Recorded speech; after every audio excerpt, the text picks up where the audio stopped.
have a junk drawer, but I've never had a junk drawer. I've always had a place for my stuff and stuff for the place.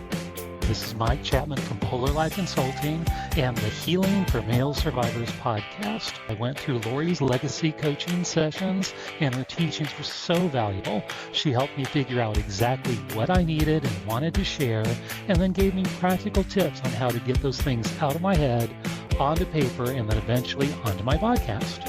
This is an excellent way to help you make your podcast dreams into reality with practical, tangible steps to get you there. Now I have this wonderful podcast tool to get my message out to the people who need to hear it. Thank you, Laurie, for all of your help. Has your life, your dreams been interrupted? Good news. It is possible to reinvent our lives. People are doing it every day, and some are brave enough to share the struggles, disappointments, and challenges. If you are looking for a new beginning, a do-over, or to rediscover your passion, maybe even find a new one, then grab a cup of coffee and let's talk. Interrupted, Act 2, Reinventing Your Legacy, with your host, Coach Laurie. Charlie Hoffman is a smooth organizer. Welcome, Charlie. Thanks, Laurie. I'm so glad to be here. I'm so glad to have you on the show. And true confessions, I'm a messy. It was time for me to get some organization, and I had known Charlie a little bit, so I trusted her. And this was a big thing for me, to trust someone, to let him in my house. I did have a hard time. She was very, very kind to me. And we, mostly started with the bookshelf. It was so gentle the way you do it and how you let me be a part of it. And by the time we were done, I was like ready for more. I was like, okay, I can do this. I couldn't do much more that day because the thing about messies is we have too many decisions to make. And so we get overwhelmed with the decisions we have to make about our stuff. And so Charlie came in, and I mean, I wish you could see my bookshelf. It's not only organized, it's color coded. So thank you. Tell us what a smooth organizer does. Okay, so exactly as you said, Laurie, is we come alongside you in your overwhelm and in your what you call messy. And I love that you say we messies, and we help support the systems that you already have in place. We use what you already have. Like if you have a pile of stuff that you use every day, let's contain it into like a basket or some kind of container so that it can grab and go. You grab it when you need it, and then you can easily put it away when you're not needing it, to create that sense of calm and peace in your space. And a lot of times it is one space at a time, one bookshelf at a time, one junk drawer at a time. One of the things that I have understood about working with people in organizing their spaces, their homes, their garages, their digital files is everybody's brain works a little bit differently. So one solution for one person might not work for the next person.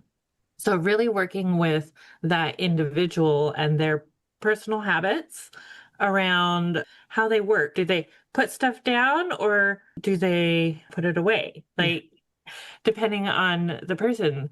And it is a very emotional journey to go through your stuff and look at what you want to downsize, what you want to release and let go so that it creates space for more of that joy in your home and in your space. One of the things I loved about you is like by the time we were done just doing that one bookshelf, you were like, I got these extra chairs. Do I have to keep them in the dining set? No, you don't have to keep them in the dining set. If they don't work for you, let them go. I am happy to take a truckload of donations off your hands with every service that I provide. I have a little pickup truck and I will load it up and get it out of your space, because then you're not second guessing yourself. Oh, I might need this some other time, or I could use it over here. You know, if you're ready to let it go, I'm ready to let you let it go, and I will take it with me. One of the things that I love to do is try to find nonprofits and organizations where those items will be given to those who actually really need it. And that was really helpful because had you not taken them, I might have changed my mind. You might have changed your mind. Exactly. At one point, I had to open my closet to grab a bag, and I wish you could see this. It's a podcast, but Charlie rubbed her hands together and was like, "Oh, do we get to do your closet?" And it was at that moment that I recognized, see, I saw my mess as shame, like you can't take care of yourself, you can't organize. And you saw it as fun. And something about that moment just shifted everything. And so then you said, "How about you? I've got a little time left. How about your junk drawer?" And I was like, "Okay, but tell them what you told me about junk drawer." I actually don't have a junk drawer. I've never had a junk drawer. It's crazy to think of that because, like, most homes have a junk drawer, but I've never had a junk drawer. I've always had a place for my stuff and stuff for the place. I don't keep tools in the kitchen. They go in the toolbox in my laundry room. It's still easy for me to access, but it has a home. I have actually never had a junk drawer. That's so funny. What do you attribute this organization? Like, I clearly don't have it. What do you attribute that you have it and you love it? From a young age, I was the kid that always liked rearranging my room. I think I was grounded a lot, maybe. So I spent some time in my room and I would rearrange my room and I would organize it and things like that. And I just loved to try different furniture arrangements and things to try to figure out what worked best for me, even from a young age. After I graduated high school, I went into the military and I was in the Navy. And I don't know if you know much about the Navy, but one, they have a lot of different uniforms, so many. Wow. And then two, you don't have a whole lot of space for them. You have what's called a coffin locker. So it's like under your mattress, you have about 6 inches of a space and like a little tiny locker. That's pretty much it. So you really have to learn how to pack efficiently, especially since you're going to be gone for weeks or months at a time in this little tiny space. You figure it out, you learn how to be efficient. And I think my military service is also a big contributor to like my efficiency factor. And I just love that. And I think very operationally. So, like, how is this going to be used? Where is it most likely to be used? Laurie, do you remember what you had on your bookshelf?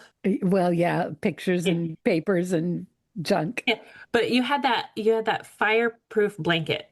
Yes, that's right. On your bookshelf. So do you remember what I asked you? Yeah, so it's so funny because my friend gave it to me and I've seen the videos. I know it's important to have, but if I would have needed it, I wouldn't have been able to find it because I put it under layers of things. And I was like, but where do I even put it? And I thought you were going to say, just get rid of it. Because I think that's what we think. We think everyone will say, throw it away. But you said, I said, where are you most likely to use it? And you said, my stove. like the stove. Oh. So we put it in the bottom drawer with the extra like baking dishes and things like that, because that's where you're most likely to use it. Yeah. And it was so logical. I remember thinking, duh.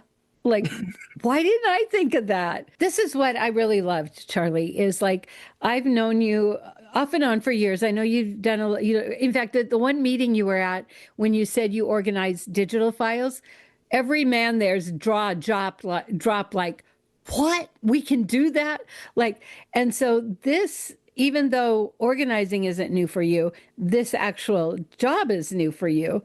It is. And I have seen such excitement. So it's so funny because it's not my jam, it's not my thing. And yet you bring this excitement in and it made it fun for me. And I'm actually like, okay, I'm going to get my closet done and my bedroom done. And she probably noticed I didn't open my bedroom door. I let her see the bathroom, but I didn't let her see the bedroom.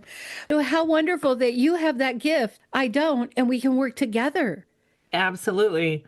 Honestly, that's the goal. It's like, how can I share my gift and my love for organization with the people that kind of need that support? Because what happens oftentimes, and this is what I hear from clients, is I feel overwhelmed. I feel overwhelmed in my space. I feel overwhelmed and I don't know what to do next. I can come in and come alongside you and help you decide what that next step is. I'll ask you some questions. I'll figure out what your highest need is.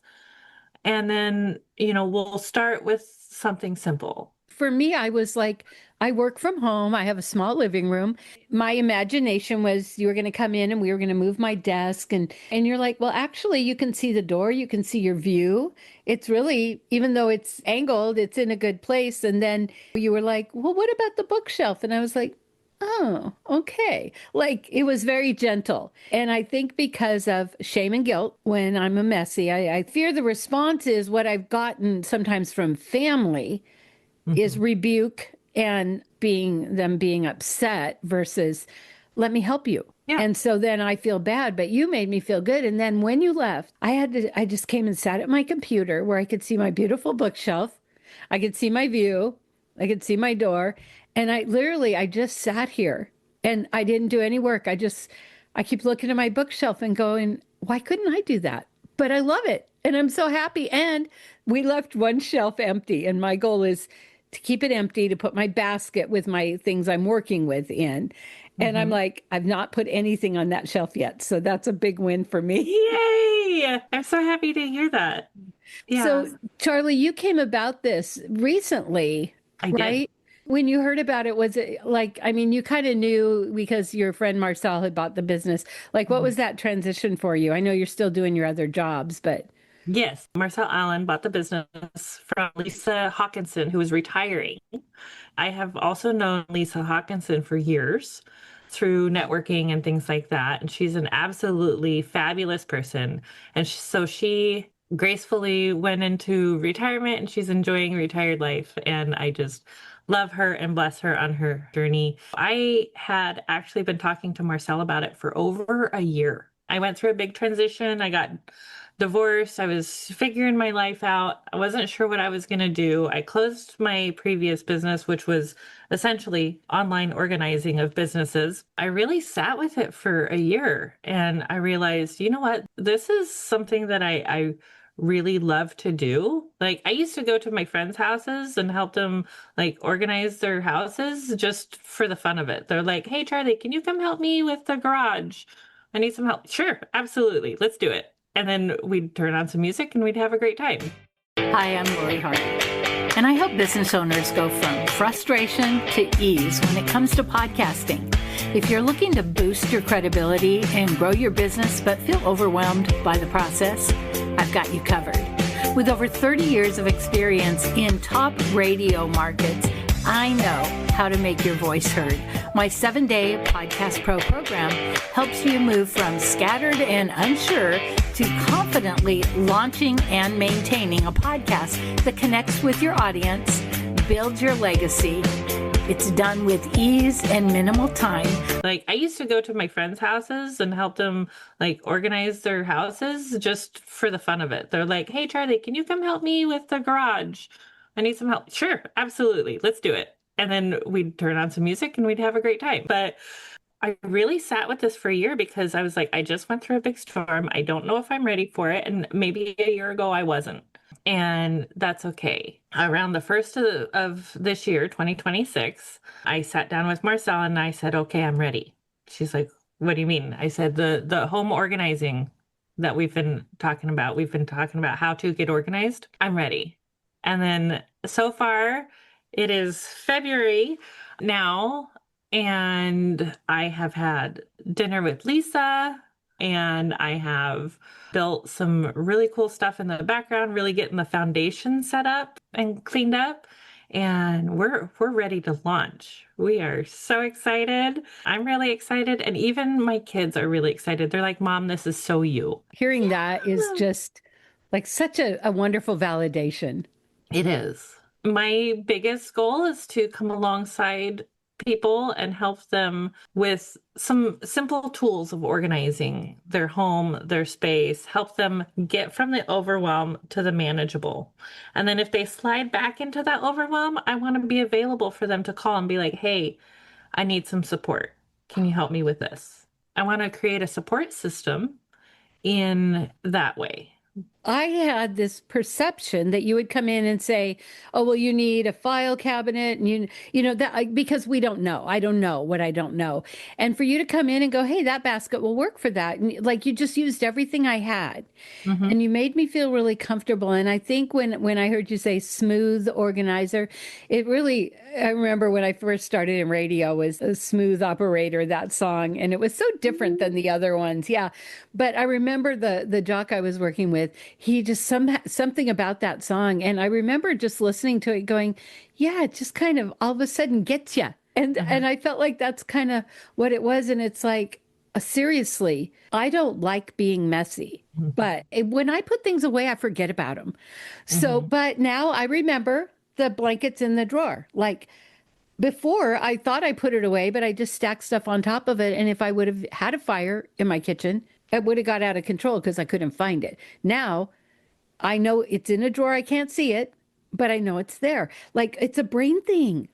Hmm. That's one of the joys of working with people is I have a lot of experience working with neurodivergent people, myself included. I have ADHD and PTSD, and my kids have autism and ADHD, and I have had to figure out and create different ways of organizing things. Whereas my oldest, my daughter, is a creative, so she tends to be a little bit more on the messy side, right? She's a little bit of a messy. My son, who is on the autism spectrum, he is definitely more on the like organized side. But I've had to teach him those skills over the years. And that's what it is a skill and it's a practice. I'm happy to share what I've learned with those. And for a lot of people who are neurodivergent, and a lot of us are, we just don't necessarily have a diagnosis, is if you don't see it, you forget about it. Out of sight, out of mind, it doesn't exist, right? Yeah. It's that whole I have a background in child development, but it's that whole object permanence. If So you it's a want to look thing. in, it is a thing. I'm It not is just totally weird, a it's a thing. thing. It's a thing. Learning those different types of things about people, as soon as you said, if I don't see it, I forget it exists, I was like, okay, I got you. So we need to organize in a way that the important things that you need on a regular basis are organized, but still visible. It makes so much sense. So, Charlie, the name of the show is Interrupted. And I know you've had some interruptions. Is there one you want to share? Oh gosh, yes. Okay. So I would have to say that over the last couple of years, my divorce has been a huge interruption in my life. You know, it was just over a year ago now that it was finalized, but that was a huge disruptor. I was married for 22 years. My kids are 17 and 21 right now. It was a big decision, but it was a much, much needed decision. And we're all of us are doing better, including my ex. It just wasn't a good, healthy relationship for us. So, but it was huge because I was walking away from security. I was essentially a stay-at-home mom with some side hustle going on. I was trying to build a business that didn't work out. And I actually closed that business like 3 months before my divorce was final. Huge thing. Yeah. I was looking for work. That's when Marcel reached out. She's like, I know how smart you are. I know that you understand all this cool digital stuff. I'm a little bit of a tech nerd. I love solving problems. So she brought me on board and I created some automations and sales funnels and all kinds of cool stuff for her and worked with some clients. And then, that's when we really started talking about how to get organized and me possibly taking that over because she told me, she's like, Charlie, you have the spirit of an entrepreneur. I don't think you would be happy just working for somebody else. And I'm like, you're right. After spending 8 years in the military, I don't really like people telling me what to do. I love to help people. I've always wanted to help people. For me, being able to help people and the side effect is creating an income. That's wonderful. That's just where I want to be. So my heart is 100% on this. I'm just thrilled to be able to step in the overwhelm and help people come to that place of calm. I love that. It's so interesting how, so my big pet peeve is like a lot of times people say, oh, it was meant to be, when things like when people have like a miscarriage or things go wrong and people say things when we're going through tough things. And honestly, they usually mean well. Right. But they say hard things. And one day I said to someone, whether it was meant to be or not, really it's on us what we do with what comes our way. Are we going to be the victim and sit in a chair and go, it's over? Or are we going to keep going? And I love the fact that you thought about it. You didn't jump in when you were kind of in crisis, and then you were like something and you knew it was time. Mm-hmm. And that just touched my heart because I do think more women are entrepreneurs than think they are. Mm-hmm. Yeah. And there's Yeah. that false sense of security in a job that's, yeah, you're getting a paycheck every week, but are you happy? And Yeah. I think a big part of that for me is I've watched my mom. My mom graduated college when I was in middle school. She was a waitress for years before that. And then she started working in an office when she was in college to become an accountant. And she's still an accountant, and she still works for the same company that she's worked for since I was in middle school. She actually started working there before she graduated, and now she's one of the more senior accountants and getting ready to retire in a year. But I'm really proud of her. But I've also watched her kind of get stuck in this like Monday through Friday job rigmarole. And honestly, a lot of the time I feel like she's being taken advantage of because of her ability and her kindness and that old school belief of like, if I don't do it, who's going to do it?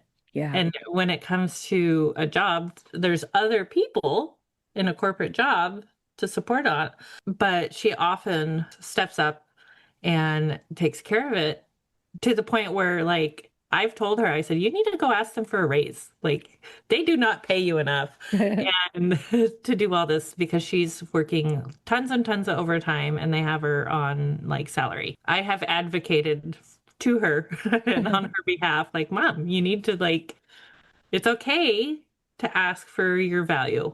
Mhm. It's okay. When I was a little girl and my dad, went to work 9 to 5 every day, I just remember thinking, I don't think I can do that. Mhm. And, I grew up in a time when usually women were going to get married. It wasn't a big thing that, go to college. I would say not 50% of women went to college. But I remember knowing I was going to work, but thinking, I can't do that. It's interesting to hear you say that because I think there's something in us, something in our knowing that knows. And when I started doing my hobby full time, I was so happy. I felt so free. And I don't have the security. Like, if I don't have a client, I don't have a paycheck. But still, I love what I do. And I can't explain the joy that and the freedom. And like, I loved my job at Warm. I loved going there every day during COVID. I feel like for me, living alone, it was a really great thing. So it's not because I hated my job, but the freedom that I have now, and I thought I would miss it, and I love it, and I'm so glad I got to be a part of it. But it's like being an entrepreneur can be really hard, but also can be so amazing and freeing. Yes, absolutely. And one of the joys of being an entrepreneur is I don't have to necessarily work around my work schedule to schedule the appointments that I need, to schedule my therapy, my physical therapy for my shoulder. I have PTSD and I had therapy with the VA right before this call today. So having that flexibility in my schedule has allowed me to do a lot of things and take care of a lot of things for myself and my family, and then there's been days where I'm like struggling at work. My brain's not really working all at 100% capacity. I've given myself permission to just, you know what, this isn't working right now today. I'm struggling in it. I can shut down my computer, walk away, take my dog for a walk outside, get some fresh air, reset, then be at my prime when I sit down at my desk to do whatever it is I'm working on, on your a lot of times some fresh air and a good walk, helps with that problem solving. Isn't it funny how breathing, walking, those things that seem so simple are so basic to how we can function? Yes. And that is something that I had to learn years ago. It's probably been about 10 years, but I have lost about 175 pounds. There was a time where I was almost 400 pounds. I'm 5'9", and I'm happily at like 217 pounds right now. But there was a time where I weighed almost 400 pounds, and I had to learn how to take care of myself. And I had to, one of the ways that I did that was with yoga. I really had to focus on like eating right and things like that, because instead of dealing with my feelings in a productive way, I was eating them. That is really something I had to learn. And it started with breathing practice when I'm at a red light. I just deep breath and then let it out. And then for actually a couple years there, I hosted a podcast with a friend specifically about these types of practices that help us in our day-to-day living. Oh, that's awesome. What was it called? Women in Leadership. Oh, I love it. I thought you were going to say red light. No. I really wanted to help women business owners be more productive and more successful in their day-to-day, and being able to stay calm and grounded is a huge, huge part of that. I think that's so relevant still. So many of the women that, I end up interviewing high level, and they so often they say, I was going, making tons of money. Like, not, I was poor I was making tons of money, but I had this wall, and I wasn't letting people in, and I wasn't having a relationship, but I was doing all the things. And then they just hit this wall where they're like, I can't do it anymore. And I hear over and over, they say, when I finally let go of the hustle, let go of that, which is so scary as an entrepreneur, but that's when they flourished. Yeah, and that's exactly what I've had to do over the last couple of years is I let go of a lot, and I had to let a lot go in order to find myself and find my calling. And I really feel like this is it. Yeah, I feel like it is too. Yeah. Because I have, I'm 7 now. I've had people try to help me. There's been times that have been really traumatic. They have the skill, but they didn't have the understanding that it was hard. They just thought something's wrong. So you had the understanding when I said this is hard, then you asked me a few questions, and I could tell you were, I don't want to say slowing down because I never felt like you were going fast, but you were like, okay, I'll sit here for a minute and let her be with that. So this has been so great. And I just want to say how happy I am, and I can't wait to have you back. But in the meantime, if somebody wants to get a hold of you, what's the best way? You can absolutely give me a call. I'll put your phone number and your link and everything in the show notes. How would that be? That would be perfect. Thank you so much. I'll make sure that you have that information, but keep an eye out for How to Get Organized and Smooth Orginizer on Facebook, Instagram, and I can't wait to meet you there. Yeah. And so one more thing is, do you do remote? Like if somebody's listening and they're like, but I live in California, do you do a Zoom? Would you do a Zoom call with someone just to kind of talk them through things? Like, is that part of it? Yes, absolutely. I actually had a Zoom organization session just last week. Oh, awesome. Is that the one you posted all those cool pictures of? No, that was an in-person one. Yeah, that was with the before and afters and all that. Yeah. Yeah, we didn't do a before and after. I wish we would have. No, I totally forgot. We'll do it. We'll do it next time. Charlie, before we go, what is it that you really want us to know? That you are doing great. You are doing great today, just being you. And, it's okay to ask for support. Yeah. If you're feeling overwhelmed, reach out and ask for support. Don't hide in shame. No. I did it for a while. It doesn't work. Right. Yeah. Right. Yeah. Well, thank you so much. Thank you, Laurie. It's been lovely to be on your podcast. If you love this podcast, here's a big ask.